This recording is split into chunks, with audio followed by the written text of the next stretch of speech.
दूसरी सुबह जमींदार, मुनीम और दो आदमी जिनके हाथ में लाठी थी, चारों लोग रामू के घर की ओर चलते हैं। जैसे ही रामू के घर के पास पहुंचते हैं तो जमींदार और दोनों लोग थोड़ी दूर रुक जाते हैं। अरे रामू भैया, बाहर निकलो, मैं पास ही के गांव से आया हूँ। जरूर जमींदार होगा, मैं आज गेट खोलूंगा ही नहीं। मैं तुम्हारी ससुराल से आया हूँ। तुम्हारे ससुर साहब ने तुम्हारे लिए कुछ रुपए और कुछ आभूषण भेजे हैं, क्योंकि बुढ़ापे की वजह से उनसे यहाँ तक आने की नहीं बन पा रही थी, इस वजह से उन्होंने मुझे भेजा है। इतना सुन रामू के मन में लालच आ जाता है और वे फटाक से गेट खोल देता है। कहाँ है पैसे और धन? क्या तुम्हारा ही नाम रामू है?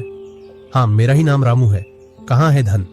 यही पास में रखा है, चलो दोनों उठा लाते हैं। वह मुनीम के साथ चल देता। थोड़ी दूर चलने के बाद मुनीम जमींदार जी को बुला लेता है। जमींदार और दोनों लोग रामू के पास आ जाते हैं। लाओ, मेरे पैसे लौटाओ, ब्याज समेत। मैंने आपसे पैसे नहीं लिए। ये ऐसे नहीं मानेगा। अब तुम दोनों के हवाले करता हूँ, तुम चाहे जैसे इससे पैसे निकालो। और दोनों आदमी रामू को लठ से मारते हैं। रामू चिल्लाता हुआ, अरे भाई रुको, अरे भाई रुको, मत मारो, अरे भाई रुको, मत मारो। इधर वह दोनों रामू में दे लठ बरसा रहे थे। तभी राजू गेट खोलकर देखता है तो रामू पर कुछ लोग लठ से वार कर रहे थे। तो वह दौड़कर उनके पास आता है और बोलता है, अरे भाई रुको। इस रामू ने आज से 5 महीने पहले मुझसे पैसे लिए थे। जब लौटाने की बारी आई तो बहाने कर रहा था। कितने पैसे हैं? 2000। रुको, मैं लाता हूँ।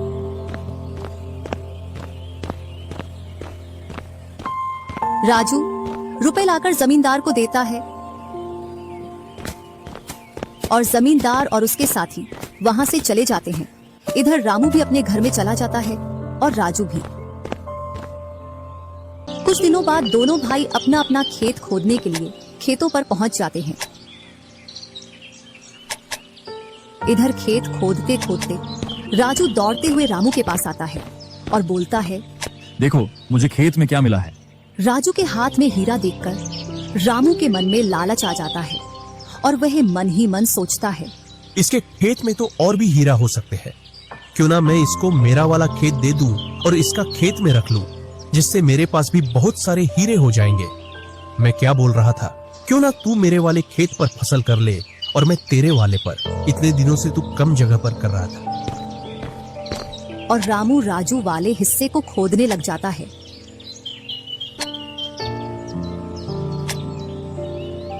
शाम तक पूरे खेत को खोद देता है, लेकिन उसे उसमें कुछ भी नहीं मिलता और थका हारा घर पहुंच जाता है। आज पूरा खेत खोद दिया, लेकिन फिर भी एक हीरा नहीं मिला। जबकि राजू ने खेत का एक कोना खोदा था, उसमें ही उसे एक हीरा मिल गया। अच्छा, आप अगर ऐसे ही मेहनत करते रहे तो एक दिन आपको भी बहुत सारे हीरे मिलेंगे। बातों ही बातों में रामू की नींद लग जाती है।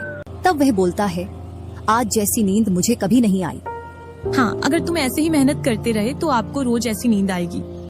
और रामू उसे वर्ष राजू की तरह अपने खेतों में मेहनत करता है और दोनों की फसलें बराबर निकलती हैं, जिससे रामू के चेहरे पर अलग ही चमक दिखती है। एक दिन चारों लोग साथ में बैठकर खाना खा रहे थे। क्या सच में उस दिन खेत में से हीरा निकला था? हाँ भैया, निकला था ना। जो आज आपके घर में उसकी वजह से कई सारे हीरे रखे हैं। इतने में ही रामू की पत्नी बोलती है, वह तो नकली था, आपसे काम करवाने के लिए। इसी प्रकार बातें करते करते चारों लोग अपने अपने घरों में जाकर सो जाते हैं। सुबह होते ही तुम दोनों को राजा साहब ने राजमहल बुलाया है। वह दोनों भाई सेनापति के साथ चल देते हैं। अब पता नहीं कौन सी आपदा आ गई। कुछ नहीं, कुछ अच्छा काम होगा, तभी तो हमें बुलाया है। दोनों राजा के पास पहुंच जाते हैं। हमने सुना है इस वर्ष तुम्हारी फसल सबसे अच्छी निकली है और आपने इस बार सबसे ज्यादा राजकोष में कर दिया है। इसी का आप दोनों को इनाम दिया। वर्ष तुम्हारी फसल सबसे अच्छी निकली है और आपने इस बार सबसे ज्यादा राजकोष में कर दिया है। इसी का आप दोनों को इनाम दिया।